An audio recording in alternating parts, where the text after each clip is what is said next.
Undercounting of Hispanics in the U.S. Census has been an issue for decades. We learned why it's critical for our community to turn that around. It's all here on the next Latino Motion. Join us. Choose to get lost in the woods to gain experience in forest management. Choose to travel through time to understand the past. Choose to soar to pursue a career in dance. Stockton University offers 50 high-quality academic programs, small class sizes, and affordable tuition. Choose to match your interests and talents at one of New Jersey's nationally ranked universities. Latino Motion with Bert Lopez is presented by Latino Motion Public Affairs Media, a New Jersey nonprofit corporation, and Stockton University. This edition of Latino Motion with Bert Lopez is brought to you by the HD Studios at the campus of Stockton University. Funding for Latino Motion is provided by Atlanticare, a member of Geisinger, Atlantic City Electric, energy for a changing world, and South Jersey Gas. Welcome to Latino Motion, a weekly interview show highlighting issues impacting New Jersey's Latino community while advancing understanding of Latino cultural heritage and contributions to our society. And here is your host, Bert Lopez. The U.S. Census results are critically important to local communities and can have significant effects on everything from healthcare to your children's education. Joining me to discuss more about the value of the U.S. Census is Roberto Fugani. Did I say that name right? Fugoni. With the U.S. Census. And Roberto, I know we ran into each other in a number of circles, and certainly now you're the spokesperson for the U.S. Census. So who better to tell us what is the U.S. Census? So the census is mandated by the Constitution of the United States for there to be a head count every 10 years of everybody living in the United States. And it's critically important because it also determines the allocation of seats in the House of Representatives amongst the states, which is the primary purpose. And one of the things we mentioned, the fact that this could affect everything from health care to child care, because there's also funding involved with those census numbers as well. Absolutely. In addition to determining how many seats in Congress each state gets, it also influences how much each state receives of the over $675 billion that gets distributed by the federal government every year. So it certainly has an impact on every community then. Absolutely. Tell me, in terms of what are the challenges for the U.S. Census, and particularly within the Latino community, in terms of making sure that we have a fair and accurate count?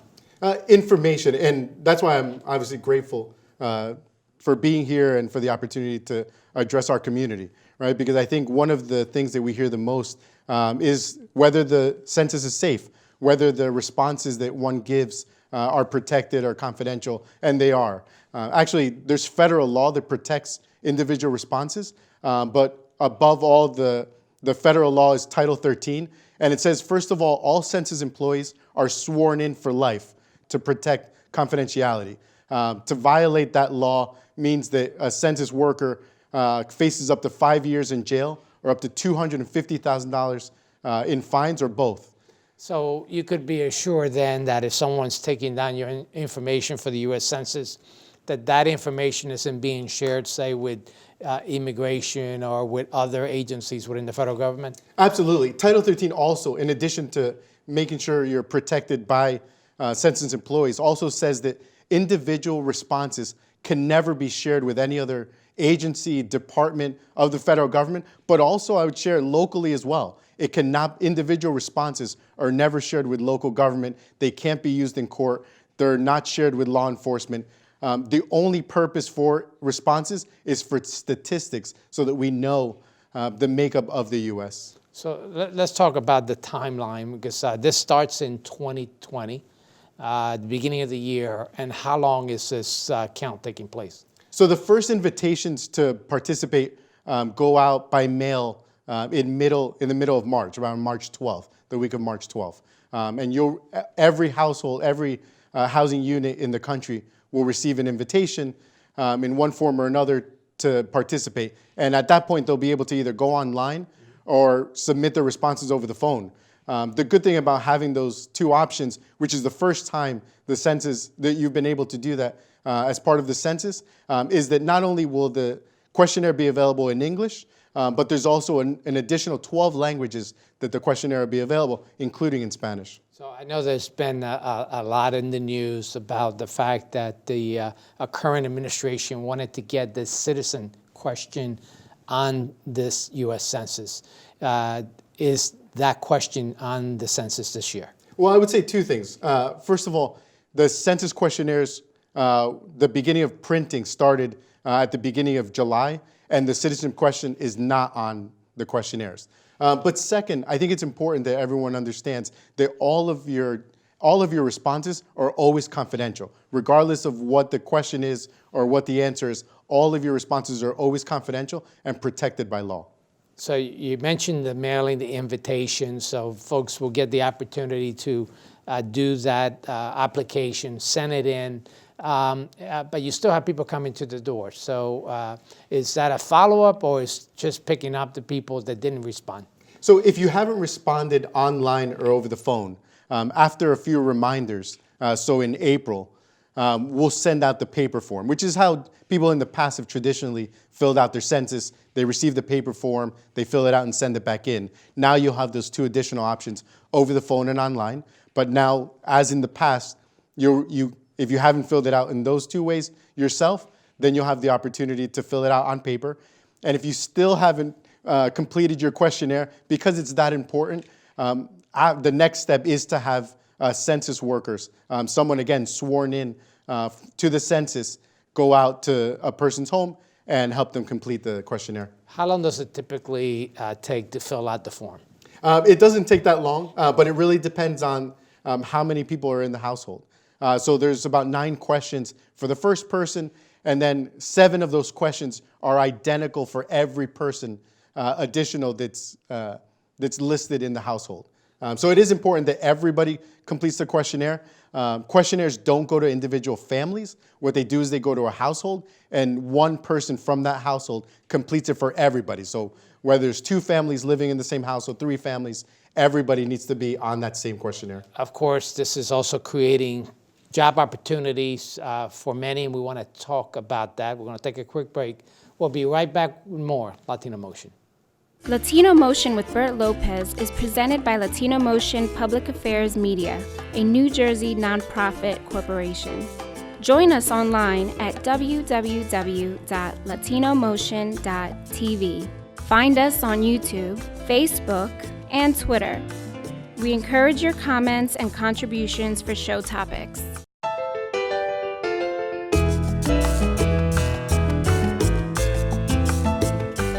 Welcome back to Latino Motion. We'll continue to discuss the importance of being counted in the upcoming U.S. Census with Roberto Fugani of the U.S. Census Bureau. Roberto, welcome back to Latino Motion. We mentioned the importance of why it's so critically important for us to be counted, and particularly within the Latino community, so critical. But this also opens up a doorway for opportunities for careers, and particularly a temporary, flexible job that you can make some extra money on. Tell me about those career opportunities. Absolutely. First, this will be the first time with technology, right? There's more options that everyone will be able to apply online. So it's really important to go online and fill out your application. And I'll share the website, which is www.2020census.gov/jobs. And that's the place where once you fill out one application, you're eligible for several positions, including enumerator, which is the census taker that we talked about earlier. So for the most part, these are flexible jobs. You do have some full-time, part-time positions available? Absolutely. They're a great second job. They're a good part-time job. The hours are based on your availability. It's weekly pay. They pay well. And it's in addition to being a great opportunity for an individual to make a little extra money during this temporary time, it's also great because it gives you an opportunity, because you're typically assigned to your neighborhood, to your city, so to get your community to be counted as well. So it's a double benefit for yourself and your community. and that's critically important. And we want to encourage the Latino community, particularly, to come out and apply for these positions. Where certainly they would be great in terms of making sure that all Latinos get counted. Absolutely. For the language, obviously, I think that's something that we understand, that it's important that our community receives information in our own language, but also seeing a face that's really familiar as well. So having our community help our community get counted is how we get it, that we get everybody included. Now, there are requirements for the positions. Yeah, so to work for the census, you do have to be at least 18 years of age, have a valid social security number, have a valid email address, and be a U.S. citizen. So those are the basic requirements, at least. I understand that New Jersey is doing a significant hiring. How many are they looking for in New Jersey? Yeah, well, get this. So nationally, we're hiring over 500,000 people for these temporary jobs. So there's definitely opportunities in every neighborhood, in every city, in every municipality, in every county.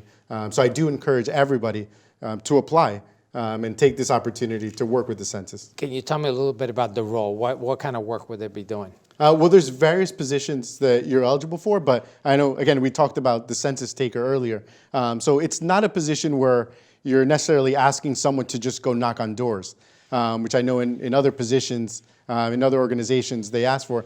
This specifically is you receive information about a specific housing unit that hasn't completed the questionnaire, and so you're assigned to go out and help that housing unit, anyone living in that housing unit, complete the questionnaire. Let me ask you, Robert, is the U.S. Census doing anything specific to make sure that Latinos not only apply for jobs, but that they get counted, that community is accounted for? Well, I think the Census Bureau is trying to make sure that everybody gets counted in every community, in every neighborhood. I think one step forward, which has really been beneficial, is to have all this information in language, right, in our own language, in Spanish. And I'll share also, we talked earlier about how the census questionnaire is going to be available online and over the phone in English, but also 12 additional languages. Well, on the paper form, that's going to be available in English and in Spanish. So again, another opportunity for our community to understand what they're completing and be able to participate in making sure that everybody gets counted. What do you foresee are the biggest challenges to making sure that there is a fair and accurate count? I think lack of information is a big one, and misinformation is another one. Again, I think that's why it's so important that we're working with partners now. We're working with community leaders, with the trusted voices of the community to help them understand what the census is, why it's important, and all of the steps, but also empowering our community leaders to then go out into the community and help share that message. Now, safety is a big concern for many, both us employee knocking on the door and certainly for someone answering the door. Are there identification? How do we know that it's a U.S. Census worker and not someone that's trying to do a scam? That's a great question. So all census employees do carry around a name badge, and on their ID, it has their picture. It has the department that we work for, which is the Department of Commerce. U.S. Census Bureau is within the Department of Commerce, and also an expiration date on the actual ID. But also an additional step, there is a phone number that you can call to make sure that that person works for the census. And in addition, you can go online and having the person's name, you can find the person's name in the employee directory of the Census Bureau website. Oh, that's great to know. So certainly that's a lot of information, and certainly the website seems to be a key to get a lot of this. So appreciate you coming out and talking to us. We want to talk a little bit about what's happening locally. We'll be right back with more Latino Motion.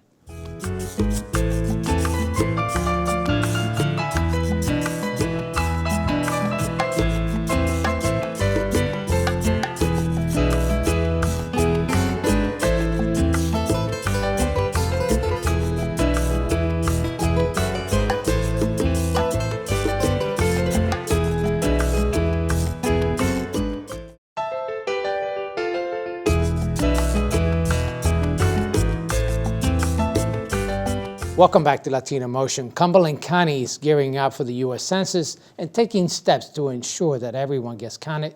Joining me is Cassandra Rodriguez with Cumberland County Planning Department to tell us more. And also joining us is Robert Figoni with the U.S. Census Bureau.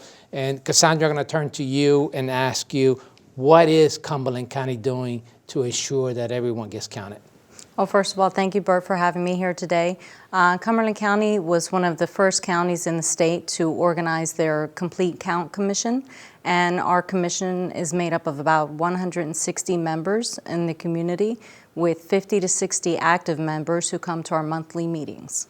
So, Robert, I would assume that that's how it's organized, right? At the county level, by committees and then at local committees as well? Yeah, counties are able to create complete count commissions, complete count committees, but also local organizations as well, community leaders, really anyone that wants to get together with others to ensure that their community gets counted. But it only happens because of the great work of people and leaders like Cassandra. And I know that I hear a lot from Mayor Aubrey Kelly in Bridgeton how important it is for the community, particularly those who are typically undercounted, like the Latino community, to be counted. What are some of the steps that you're taking to make sure that happens? Well, in Cumberland County, we've identified there are 7 hard-to-count tracts, and these tracts are primarily around our town centers. So we're evaluating what the demographics are in those areas and how we can reach those communities. We've noticed that there are language barriers and a lack of access to the internet. Let's talk about some of the connections you're trying to make, because obviously you're trying to connect with those communities. How are you connecting with those communities? We're using our faith-based organizations, social services, and different partnerships that deal directly with the public. Are you also holding any events? We are at the beginning of holding the events and getting the word out. We will be attending some of the local Christmas and holiday parades just to start spreading the word and get people familiar that the census is coming. Robert makes a good Santa, by the way, so we could use him as a prop. One of the things that you mentioned when we were off the air was the importance to make sure that children get counted, because sometimes they don't get counted. Absolutely. So you can imagine. So first of all, it's important that everyone in the household gets counted. So whether it's the young children, whether it's la abuela that also lives in the household, your cousins, anyone living in the household should be counted on the questionnaire. But yeah, as you can imagine, some children, if they're not counted, so imagine a 2-year-old that isn't counted during the census, the next opportunity to count that child isn't until they're 12, so 10 years later. But will they need funds for school lunch programs, for example, for Medicaid, for so many different things that they'll need in between those 10 years, that it is important that they get counted now. So going back to some of those community connections that you're making, how can organizations reach out to you to see how they could participate and get involved? Well, you can reach out to Sharon Malik, who is our senior planner and the liaison for the census in Cumberland County, or myself, and that would be at 856-453-2175. And we'll put that information up on the screen, and certainly you are looking for participation from not just faith-based, but other nonprofits who have connections to the community. Our Complete Count Committee is comprised of not only faith-based, but government, media-based, education. So we have different organizations that are partnering with us. Are you doing anything within the school district, say, to send stuff home with the parents or to educate the children about why this is important? The educators are doing their own work as far as how they are going to disseminate the information, but they are part of our Complete Count Committee. Robert, is everyone organized at the county level currently in New Jersey? We're supporting Complete Count committees throughout the state, and they're actually available online as well at that 2020census.gov website. There's a list of all of the Complete Count committees, not only in the state of New Jersey, but across the country. So it is tremendously important that people participate in those Complete Count committees like they're doing in Cumberland. And Cassandra, what do you tell community leaders, particularly within the Latino community? How can they get engaged?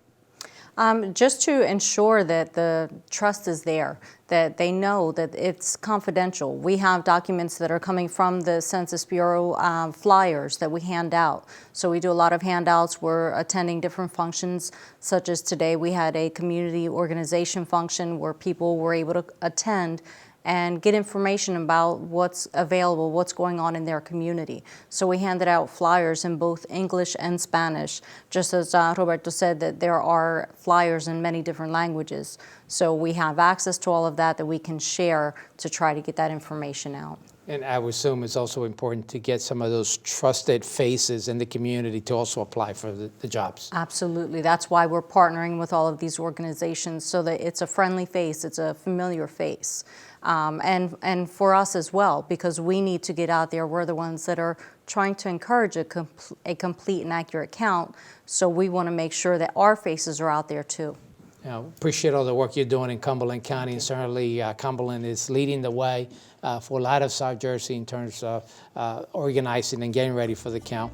Thank you so much, both of you, for being here on the show and talking about the U.S. Census and the importance of it. And thank you for joining us at home once again here on Latino Motion.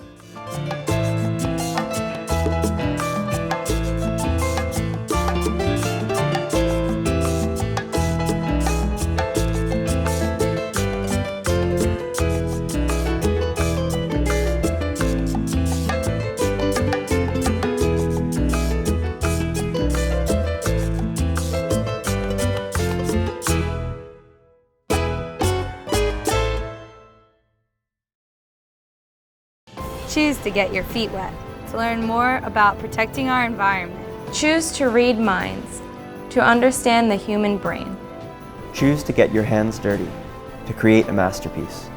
Stockton University offers 50 high-quality academic programs, small class sizes, and affordable tuition. Choose to match your interests and talents at one of New Jersey's nationally ranked universities.